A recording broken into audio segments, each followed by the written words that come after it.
Hello Biru guys, kembali lagi di Hibiru masih bincang seru di episode kali ini bersama saya Hanum sebagai host Dan saya Amin sebagai co-host. Spesial banget nih di episode kali ini kita akan mendatangkan tamu yang luar biasa yang akan kita ajak ngobrol dan sharing seputar beasiswa Bank Indonesia dan kita akan mengenal lebih jauh apa sih itu Genbi. Wow, menarik sekali ya. Cocok banget nih buat teman-teman yang penasaran banget sama beasiswa Genbi. Betul sekali. Oke, langsung aja kita mulai ya. Pastinya teman-teman udah nggak sabar nih buat dengerin informasi mengenai Genbi dan beasiswa Bank Indonesia bersama narasumber kita yang merupakan Ketua Komisariat Genbi UPS Tegal. Oke, langsung aja kita sapa ya. Halo Kak, gimana kabarnya? Halo, alhamdulillah kabarnya baik. Gimana nih, Hanum sama Anin? Ya, kesibukannya lagi apa nih Kak? Ini kan lagi liburan. Kalau kesibukan ya semester 7, kesibukannya skripsi. Oh iya. Skripsi sama ya Genbi. Semangat banget nih kita di podcast ini mau ngobrol-ngobrol seputar beasiswa Bank Indonesia dan Genbi. Mungkin sebelumnya boleh perkenalan dulu dari kakak siapa dan dari jurusan apa nih? Oke. Halo, perkenalkan nama saya Siti Maulidia, biasa dipanggil Lydia dari Prodi Akuntansi semester 7. Oke, anak akuntansi semester 7 berarti angkatan berapa nih? 2019. 2019. Oke, angkatan 2019 udah menjabat sebagai Ketua Komisariat Genbi UPS Tegal. Wah, luar biasa, pasti pengalamannya udah banyak banget ya Kak. Nah, penasaran banget nih Kak, mungkin teman-teman yang lagi nonton juga pengen tahu banget apa sih Kak Genbi itu, bisa dijelaskan? Oke, sebelumnya sekalian klarifikasi dulu ya sedikit. Kayak biasanya kan kalau di teman-teman di luar sana kayak Biru Gengs itu pasti tahunya Genbi itu generasi Bank Indonesia. Karena itu sedikit kurang tepat ya teman-teman. Kayak Genbi itu generasi baru Indonesia. Nah, generasi baru Indonesia ini apa? Genbi itu merupakan apa ya? Suatu komunitas buat para penerima beasiswa Bank Indonesia untuk apa ya? Mengembangkan atau melatih kemampuan soft skill mereka gitu, kayak misalnya leadership, teamwork kayak gitu. Apakah di semua universitas itu bekerja sama dengan Bank Indonesia? Sebenarnya belum semuanya yang di Indonesia bekerja sama dengan Bank Indonesia, tapi udah banyak kok universitas yang ada program beasiswa Bank Indonesia. Contohnya kita di Tegal. Di Tegal kan banyak banget nih universitas yang ada di Tegal. Tapi kan yang bekerja sama untuk saat ini masih baru UPS. Nah, di KPWBI Tegal kan juga membawahi se-Ekskaresidenan Pekalongan.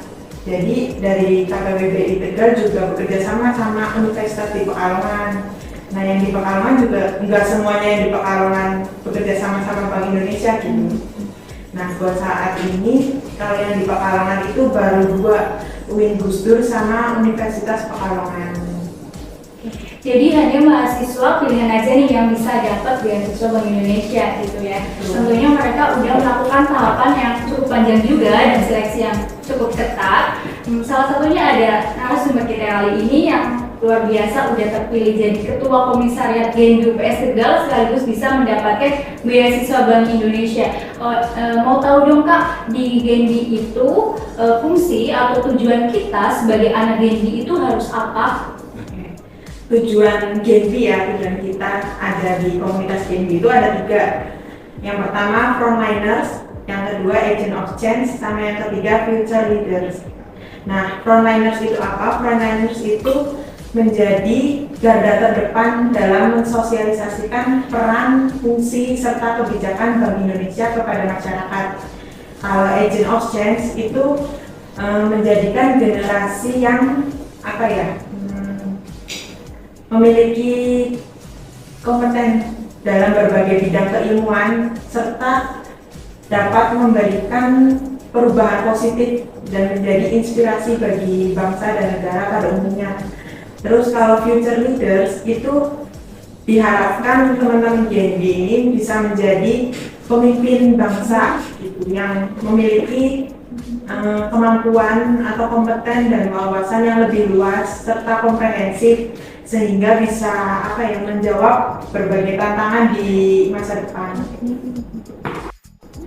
Mau tahu dong Kak, di Genbi itu sendiri kegiatannya ngapain aja sih? Pasti teman-teman juga penasaran kan? Kegiatan Genbi itu banyak banget ya, karena kan kita di UPS aja itu punya kegiatan tersendiri. Sedangkan Genbi UPS juga bagian dari Genbi Tegal. Jadi ada kegiatan Genbi Tegal sama kegiatan Genbi UPS. Nah, kalau kegiatan Genbi Tegal ya kayak pemilu, pelantikan itu di Genbi Tegal. Terus ada leadership juga, leadership camp. Leadership camp ini juga diikutin sama Genbi UPS, Genbi UIN, sama Genbi Unikal gitu. Nanti Genbi UPS itu ya sama kayak teman-teman Himasi ini kan ada divisi-divisinya, itu juga punya kegiatannya tersendiri. Kalau di tahun 2022 ini, kalau dari divisi edukasi itu kita ada sosialisasi cinta bangga paham rupiah secara door to door. Terus kita goes to school juga bareng sama Bank Indonesia ke sekolah-sekolah. Terus ada baru kemarin seminar literasi keuangan. Nah, terus di divisi sosial juga ada sosialisasi gerakan anti narkoba, itu kita bareng sama BNN. Terus juga ada sosialisasi kris dan pembuatan kris untuk UMKM Kota Tegal. Terus ada edukasi sampah dan pembuatan pupuk kompos. Terus ada lagi di divisi Krenova, kreasi dan inovasi, itu kita juga punya podcast, tari sama musik. Terus ada divisi kewirausahaan. Nah, di kewirausahaan itu kita ada 3 juga program kerja.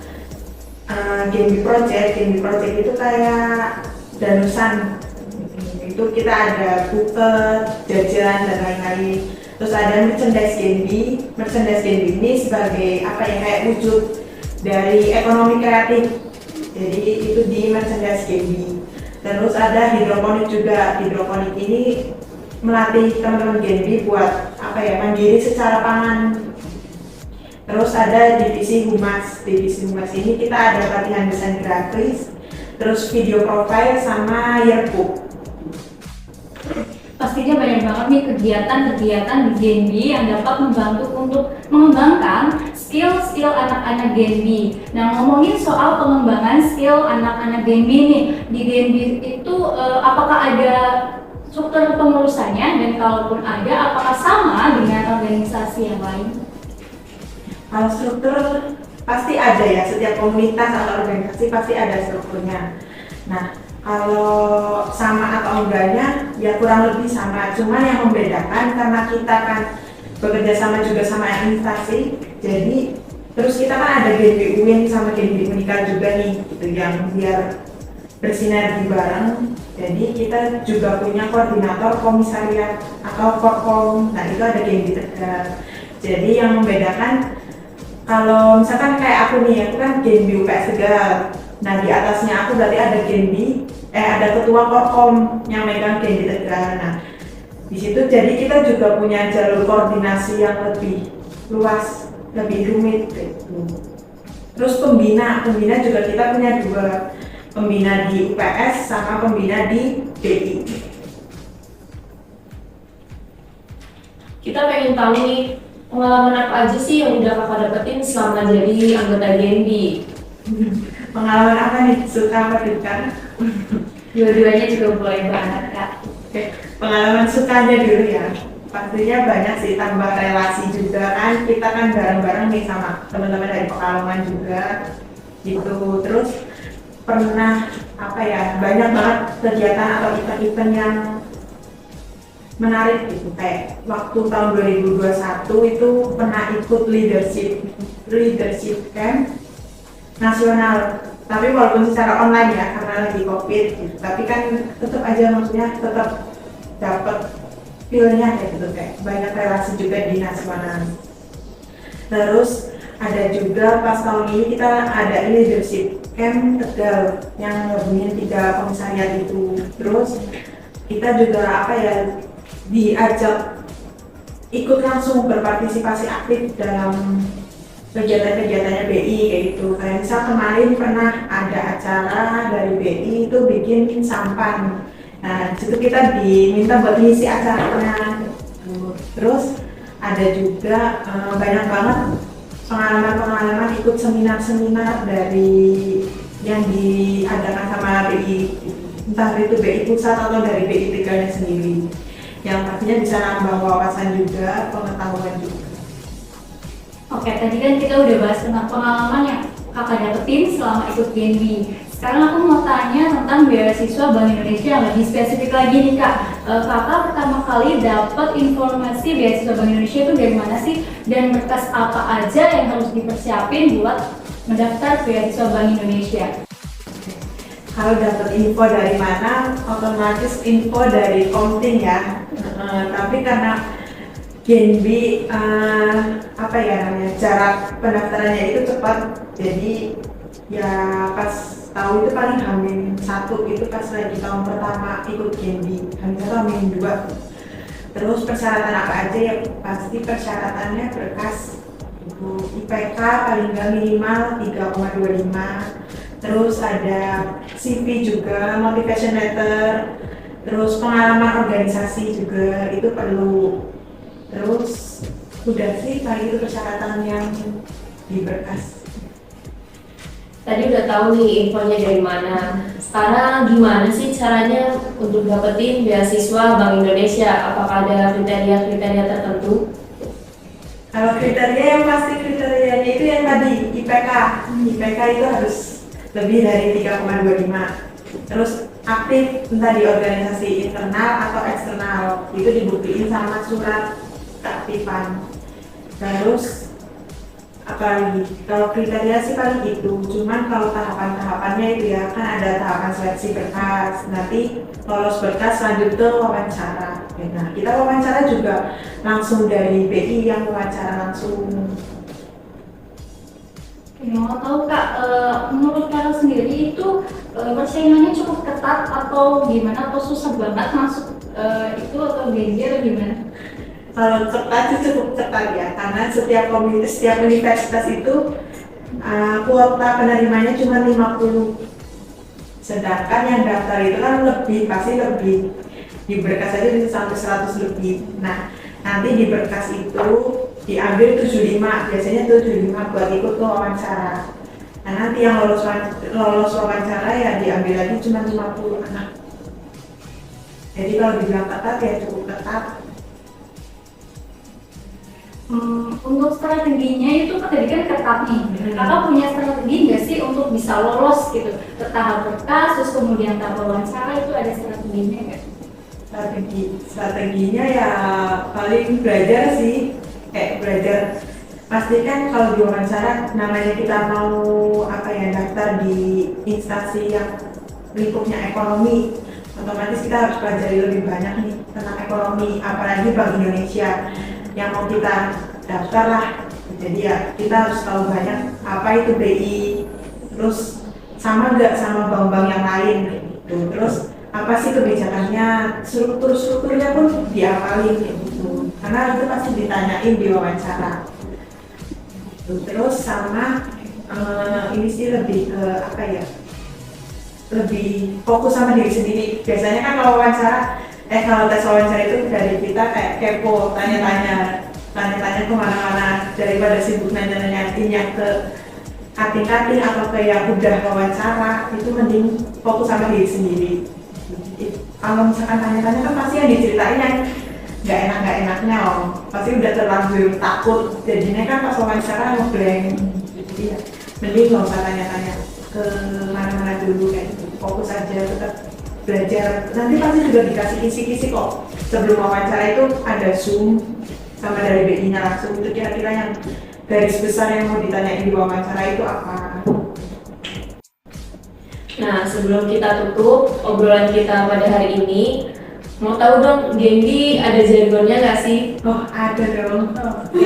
Boleh kita jargon bareng-bareng gitu. Boleh. Nanti kalau misalkan aku bilang GNB itu energi untuk negeri. Kalau GNB Tegal rata-rata. Mau coba langsung? Boleh? Boleh. Genbi, energi untuk negeri. Genbi Tegal, rata-rata.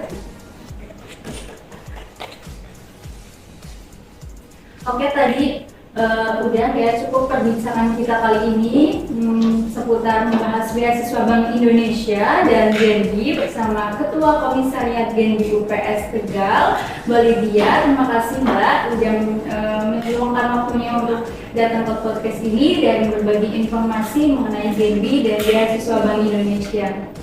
Terima kasih juga buat teman-teman Himasi yang udah mengundang Genbi ya.